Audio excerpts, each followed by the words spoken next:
Hi friends, today we are going to study another design pattern called geode pattern. This has been taken from Microsoft the architecture website. So let's see what geode pattern is. In normal applications, what we do is we have a cloud architecture and we host our instances and we have a load balancer and traffic is coming to this load balancer. General good architecture is what this is what we generally do.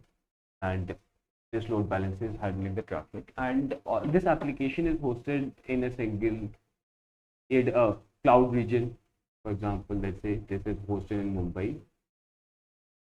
or it can be hosted in let's say US. Whatever this application is hosted at a single place. But as your application goes global, users from around the world will try to use the application. So if this application is hosted in Mumbai region and your users are located in US region, so what is going to happen is users in US, let's say this is the US and this is India. If US users want to access your website, they will have to, their request has to travel all the way through India, and then your application will be able to serve the traffic. And let's suppose your application has database also, which is serving as read and write. So what is going to happen is it is going to have high latency since your request is traveling all the way through other regions. So in geode pattern, what we do is we will host exactly same application in other region as well. So we will host our application in US region as well. This is US region. We will have database. These databases will be replicated across region, and mostly what we do is these databases are going to have multi-master replication or multi-master architecture. So writes are possible. Whatever writes are done here are replicated here, and whatever writes are done here are replicated here. So all the data is replicated across regions. Though this inter-region replication is costly in terms of data transfer and in terms of latency, but that is what is done to have global availability. So for example, if for some reason there is a crash in Mumbai region, for example, if there is a data center outage in Mumbai region, what you can do is you can just route your traffic to US region. So they are going to be high latencies for Indian users, but it is going to be okay since uh, you're not stopping your users from using a website. They can still use the website even when a single region is down. But for these type of scenarios, what happens is since there are two regions, each region is called geode, and what we generally want are we want some cloud components which can help us make this architecture better. So first of all, we are going to require inter-region or global load balancer.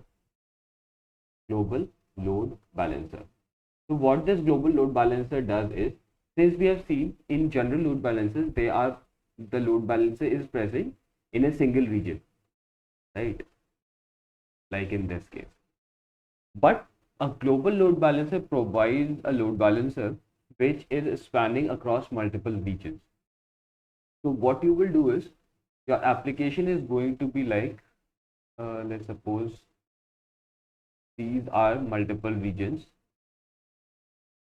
These are multiple regions, and your application is present like this.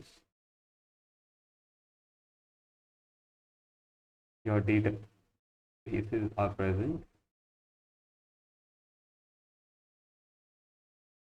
There's inter-region replication in your databases, and there is a global load balancer which will have its instances in multiple regions. So if this is the this is the line of demarcation of different regions, and you have a single load balancer. So load balancer internally has its own instances which are doing the compute work. So load balancer is nothing but a group of clusters, a cluster of nodes through which you route your traffic. So what you can do is you can have instances here. This can be provided by your cloud provider, or you can make your own global load balancer by taking instances in each region and putting them behind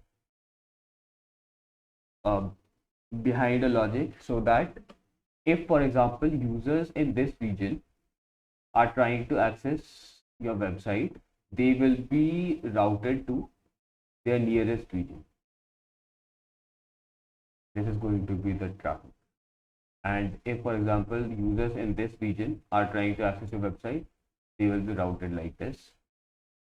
And if like users in this region are trying to access the website, they will be routed like this.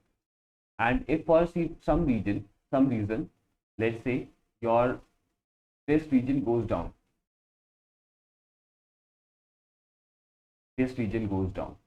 and is not available. So what can happen is your traffic will still go here, but since your global load balancer knows that your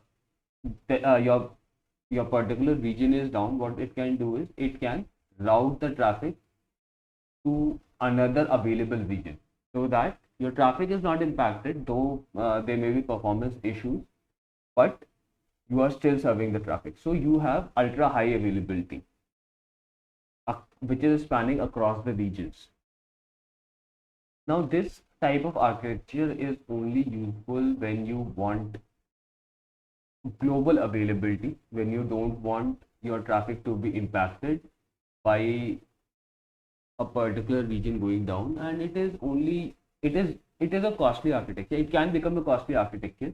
There are some things you can do to reduce its cost. For example, instead of having dedicated instances in each region, what you can do is you can take a serverless architecture in each region.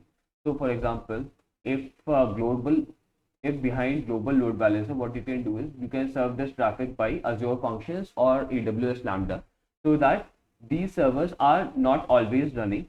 Whenever there is traffic coming from your global load balancer, you can just then run the servers, or run the Lambda or serverless architecture, so that your cost can be contained.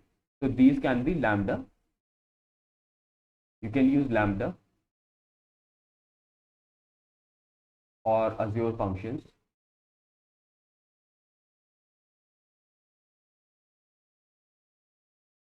To control your cost architecture. Let's see why it is different from the deployment stamps pattern. We have also seen that in deployment stamps pattern, what we do is we create identical deployments for different subset of users, or different subset of our functionalities. For example, not functionalities, but different set of subset of users. So you will have application and your database. Application, and database. Now what is going to happen is you need to have a routing layer,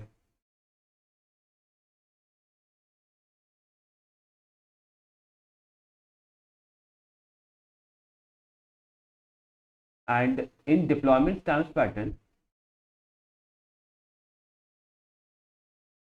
there is no replication of data among the stamps. So for example, this is ST1, ST2 and ST3. What you can do in deployment stamps pattern, let's say this was Mumbai region, and this was US, and this was Europe. What is going to happen is this Mumbai region is going to have data only for Indian users or Asian users. US region will only have data for US users, and Europe region is going to only have data for Europe users. And users, when they are coming to your website, routing layer will route the traffic, will find out which region does the user belong to, and it will route the traffic accordingly, right? But in deployment stance, in geode pattern, all the regions have data for all the users, or data is not segregated, all of the data is present everywhere. To reduce latencies, users are routed to their nearest region. But if their nearest region is not working or has crashed, then they can be routed to any other region, because all the data is present everywhere. There is common copies of data throughout the regions. Whereas in deployment stamps, only subset of data is present in each deployment stamp. They can be deployed across the region. Stamps can be deployed across the region, or stamps can be deployed within a single region also,